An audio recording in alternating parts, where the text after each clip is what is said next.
negara superpower. Kendali atas energi membuat Amerika menjadi juara dunia karena energinya adalah oil and gas. Amerika sejak tahun 70-an pengendalinya, terutama mengendalikan transaksinya selain kendali teknologi dan distribusinya. Kemudian dunia coba digeser ke non-fuel oil atau bukan minyak dan gas. Salah satunya Tiongkok yang coba saingin Amerika dalam kendali energi di luar minyak bumi. Pejuang-pejuang non-fuel oil ini akan membangun sumber energi bukan lagi berbasis oil and gas, tetapi baterai sebagai penyimpan dengan solar panel, tenaga air, tenaga angin, panas bumi, dan tenaga nuklir sebagai pembangkitnya.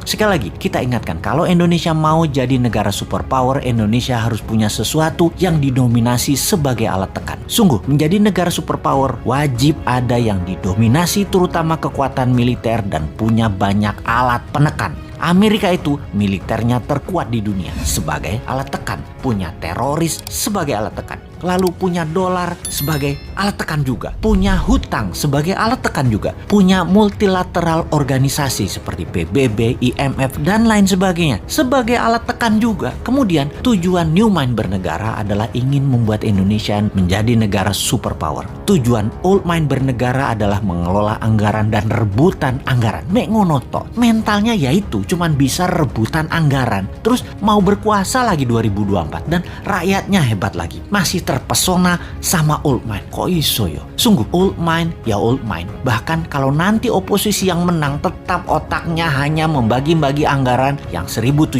triliun APBN doang. Itu aja yang direbutkan dan fulus itu dibagi-bagi geng Senayan dan geng pejabat kroni mereka nanti. Sekedar mengingat 1.700 triliun setahun anggaran negara atau senilai 130 billion dolar itu sama dengan 500 perusahaan yang ada di Forbes, alias ada 500 perusahaan di dunia ini yang omset per tahunnya atau nilainya lebih dari 130 billion dolar. GE misalnya, omsetnya 250 billion dolar, lebih besar dari APBN Indonesia, dan untuk mengelolanya hanya perlu seorang CEO, bukan presiden. Bahkan tidak harus membelah dua negara, bukan harus membelah kampret, cebong, kadal gurun. Membelah dua bangsa Indonesia itu tidak saling tuduh antar ras, yang satu berbungkus agama, yang satu berbungkus materi jadi takut miskin. Alphabet misalnya, perusahaannya Google, nilainya kalau valuasinya saat ini adalah 600 billion dolar. Tesla itu 300 billion dolar. Apple 1.000 billion dolar atau 8 kali APBN Indonesia. Semuanya jauh di atas APBN Indonesia yang diperebutkan setiap 5 tahunan oleh para politisi yang niatnya katanya untuk rakyat padahal tidak. Makanya kalau Old Mind masih mau jadi pemimpin, paling pol yaitu eker-ekeran APBN. Beda kalau New Mind yang jadi, asli beda, nggak rebutan APBN, pada rebutan punya proyek bisnis pribadi dan korporasi yang berjalan baik karena mereka nanti bisa dapat pinjaman 5 kali lipat dari nilai aset yang bunganya 0%. Jadi APBN yang dalam setahun nilainya 130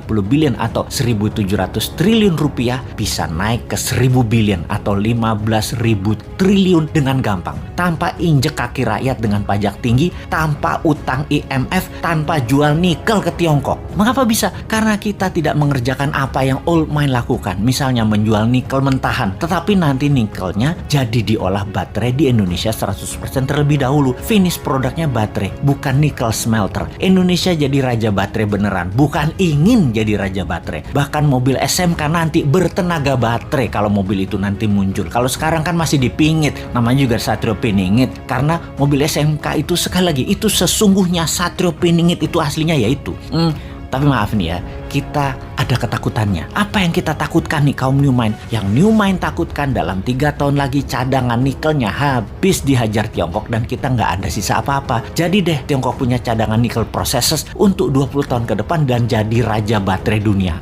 Biar deh mimpi kita punya dan mengendalikan baterai. Duh, gemes banget bernegara ini Old Mind, Old Mind. Kok bisa ya pada nggak nyadar bahwa sumber daya alamnya dikerjain pejabat di puncak, bahkan pucuk pimpinan pun nggak sadar dikerjain anak buahnya. Padahal kan tahu untuk jadi negara superpower kita harus ada yang kita dominasi, yaitu dominasi kita harusnya kuasai baterai sebagai komoditas juga sebagai alat tekan. Lah kok Tiongkok yang punya bahan baku dan yang mengendalikannya. Tapi sudahlah, kita cuma bisa menjerit. Ampun Gusti.